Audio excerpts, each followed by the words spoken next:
మూడుముళ్ళ బంధం పార్ట్ 56.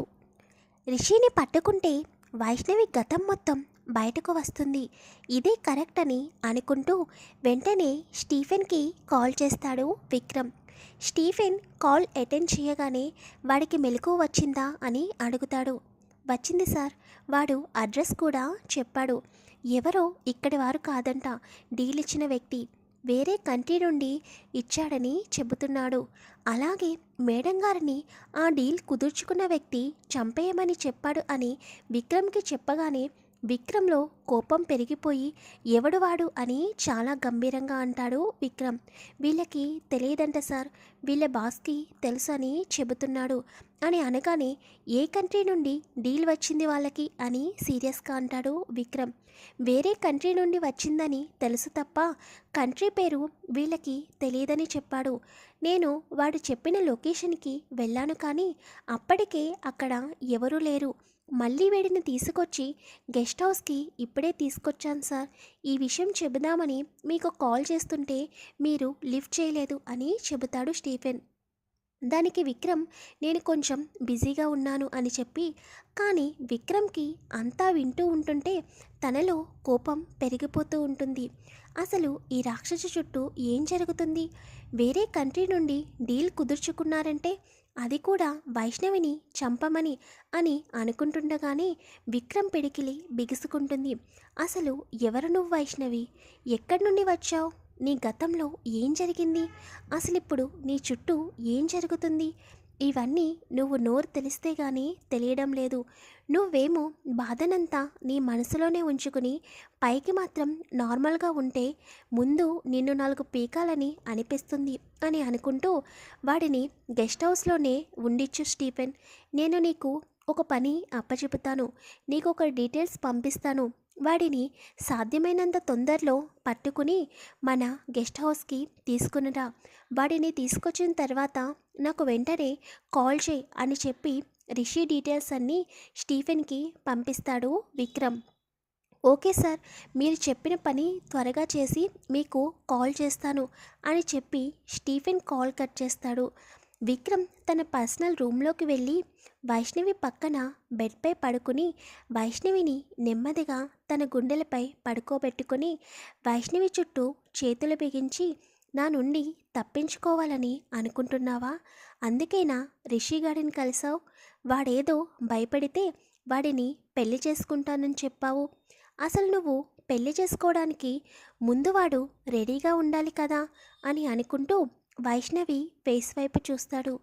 నిద్రలో కూడా చాలా కలతగా కనిపిస్తుంది వైష్ణవి.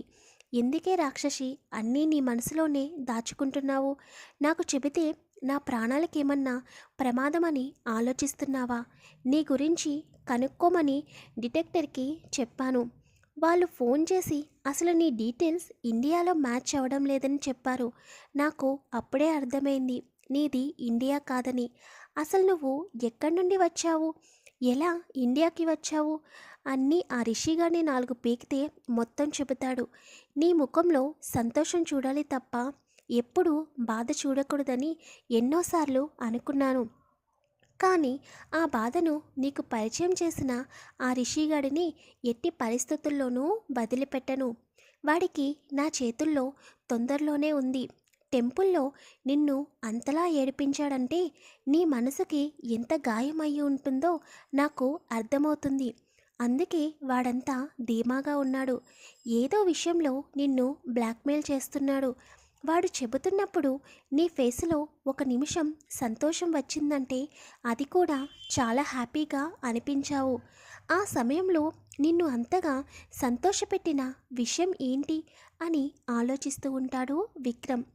వైష్ణవి నెమ్మదిగా కదులుతుంటే ఏమీ మాట్లాడకుండా విక్రమ్ కళ్ళు మూసుకుని అలాగే పడుకుంటాడు.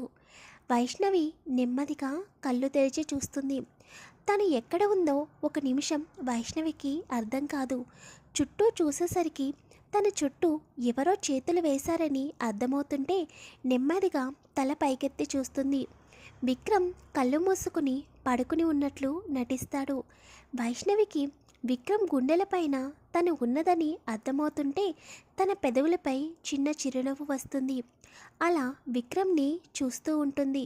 పాపం వైష్ణవి విక్రమ్ పడుకున్నాడేమో అనుకుని నెమ్మదిగా కొంచెం పైకి జరిగి విక్రమ్ నుదుటున ముద్దు పెట్టుకుంటుంది. నాకు మిమ్మల్ని వదిలి దూరంగా వెళ్ళాలని అస్సలు లేదు విక్రమ్ గారు. కానీ నా పరిస్థితి నేను ఎవరికి చెప్పుకోలేను. నేను లైఫ్ లాంగ్ మీతో చాలా హ్యాపీగా ఉందామని అనుకున్నాను. ఈ ప్రపంచంలో అందరికన్నా మీరే ఎక్కువ అనుకున్నాను. కానీ నేను చేయవలసిన పని ఒకటి ఉంది. దాని వలన ఆ రిషిని పెళ్లి చేసుకోవాల్సి వస్తుంది. ఆ పని కనుక అయిపోతే తర్వాత నేను ఏమైపోయినా పర్వాలేదు అని బాధపడుతుంది వైష్ణవి. వైష్ణవి విక్రమ్ పడుకున్నాడు అనుకుని పైకే ఇదంతా మాట్లాడుతూ ఉంటుంది. వైష్ణవి కన్నీరు విక్రమ్ ముఖంపై పడేసరికి విక్రమ్ నిద్రలేస్తున్నట్లుగా నెమ్మదిగా కదులుతాడు. ఎందుకంటే వైష్ణవి ఇంకా ఏం చెబుతుందా అని అలాగే కళ్ళు మూసుకున్న విక్రమ్కి వైష్ణవి కళ్ళ వెంట నీళ్లు వచ్చేసరికి తను అలా బాధపడటం చూడలేక నెమ్మదిగా కళ్ళు తెరుస్తాడు. విక్రమ్ కదిలేసరికి వైష్ణవికి భయం వేసి నెమ్మదిగా కిందకి జరిగి విక్రమ్ గుండెలపై అలాగే పడుకుని ఉంటుంది. విక్రమ్ కళ్ళు తెరిచి వైష్ణవి వైపు చూస్తాడు. వైష్ణవి కళ్ళు మూసుకుని ఉంటుంది. కానీ వైష్ణవి అన్న మాటలే విక్రమ్ మైండ్లో తిరుగుతూ ఉంటాయి. విక్రమ్ అనుకున్నట్టే రిషి వైష్ణవిని బ్లాక్మెయిల్ చేశాడని అర్థమవుతుంది. కానీ వైష్ణవి చెయ్యవలసిన పనేమిటి?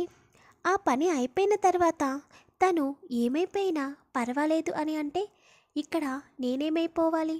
అసలు ఈ రాక్షసి నన్ను ప్రేమిస్తుందని చెబుతుందే తప్ప నా గురించి కొంచెమన్నా ఆలోచిస్తుందా?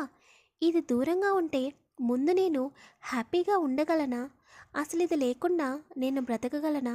మొత్తం నాలో నిండిపోయావు వైషు అని అనుకుంటూ ఇంకా వైష్ణవి చుట్టూ చేతులు బిగిస్తాడు విక్రమ్. వైష్ణవి ఏమీ మాట్లాడకుండా కొంత సమయం అలాగే ఉండి తర్వాత విక్రమ్ పడుకున్నాడేమో అనుకుని నెమ్మదిగా విక్రమ్ చేతులను విడిపించుకుని పైకి లేస్తుంది. విక్రమ్ కళ్ళు తెరిచి ఎక్కడికి పారిపోతున్నావు అని సీరియస్గా అంటాడు. బెడ్ దిగుతున్నదల్లా విక్రమ్ మాటలకి ఉలిక్కిపడి వెనక్కి తిరిగి చూస్తుంది. విక్రమ్ వెంటనే వైష్ణవి చెయ్యి పట్టుకుని బెడ్ పైకి లాగి తను కూడా వైష్ణవి పైకి చేరుతాడు. మరి తర్వాత ఏం జరుగుతుందో నెక్స్ట్ పార్ట్లో తెలుసుకుందాం. స్టోరీ ఎలా ఉందో ప్లీజ్ కామెంట్ చేయండి. వీడియోని లైక్ చేయండి, షేర్ చేయండి, ఛానల్ని సబ్స్క్రైబ్ చేసుకోండి. Thank you very much.